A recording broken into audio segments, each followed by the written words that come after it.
Ayub 13. Ayub membela perkaranya di hadapan Allah. Sesungguhnya semuanya itu telah dilihat mataku, didengar dan dipahami telingaku. Apa yang kamu tahu, aku juga tahu. Aku tidak kalah dengan kamu. Tetapi aku hendak berbicara dengan yang Maha Kuasa. Aku ingin membela perkaraku di hadapan Allah. Sebaliknya, kamulah orang yang menutupi dusta, tapi palsulah kamu sekalian.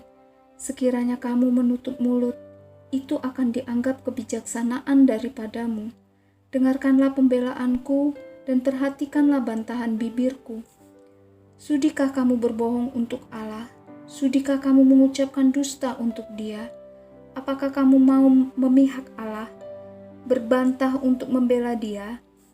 Apakah baik kalau Ia memeriksa kamu? Dapatkah kamu menipu Dia seperti menipu manusia? Kamu akan dihukumnya dengan keras jikalau kamu diam-diam memihak. Apakah kebesarannya tidak akan mengejutkan kamu dan ketakutan kepadanya menimpa kamu? Dalil-dalilmu adalah amsal debu dan perisaimu perisai tanah liat. Diam, aku hendak bicara.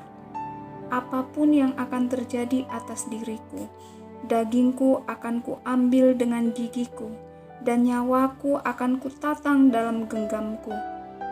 Lihatlah, ia hendak membunuh aku. Tak ada harapan bagiku.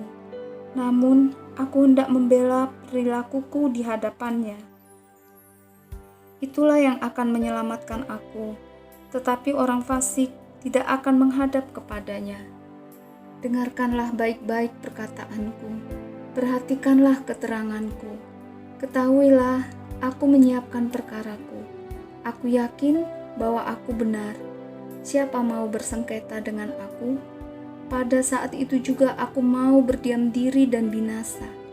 Hanya janganlah kau lakukan terhadap aku dua hal ini, maka aku tidak akan bersembunyi terhadap engkau.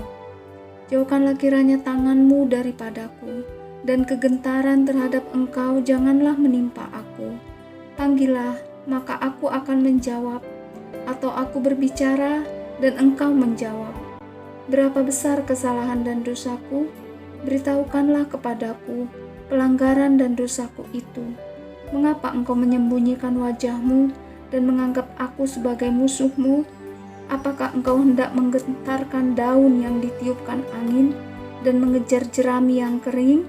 Sebab engkau menulis hal-hal yang pahit terhadap aku dan menghukum aku karena kesalahan pada masa mudaku.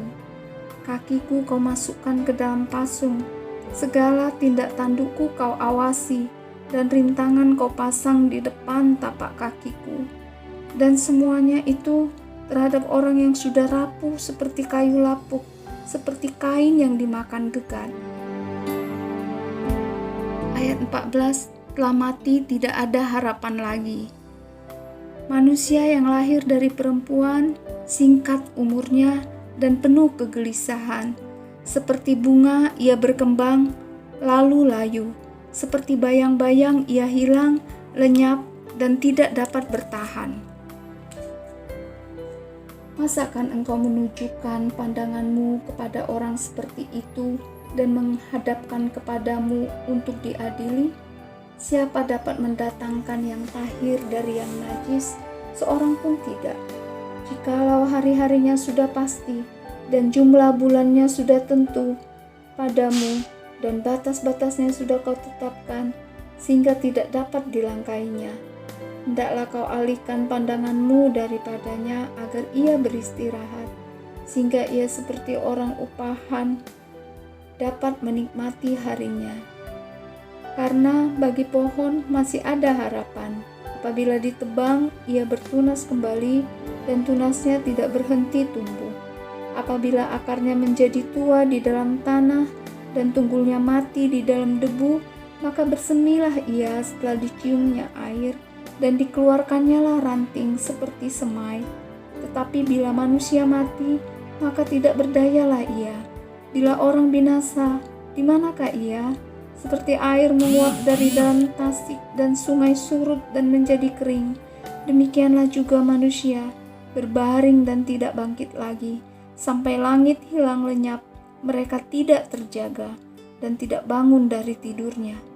Ah, kiranya Engkau menyembunyikan aku di dalam dunia orang mati, melindungi aku sampai murka-Mu surut, dan menetapkan waktu bagiku, kemudian mengingat aku pula. Kalau manusia mati, dapatkah ia hidup lagi? Maka aku akan menaruh harap selama hari-hari pergumulanku sampai tiba giliranku. Maka Engkau akan memanggil dan aku pun akan menyahut. Engkau akan rindu kepada buatan tangan-Mu. Sungguh pun Engkau menghitung langkahku. Engkau tidak akan memperhatikan dosaku. Pelanggaranku akan dimasukkan ke dalam pundi-pundi yang dimeteraikan, dan kesalahanku akan Kau tutup dengan lepah. Tetapi seperti gunung runtuh berantakan dan gunung batu bergeser dari tempatnya, seperti batu-batu dikikis air dan bumi dihanyutkan tanahnya oleh hujan lebat, demikianlah Kau hancurkan harapan manusia.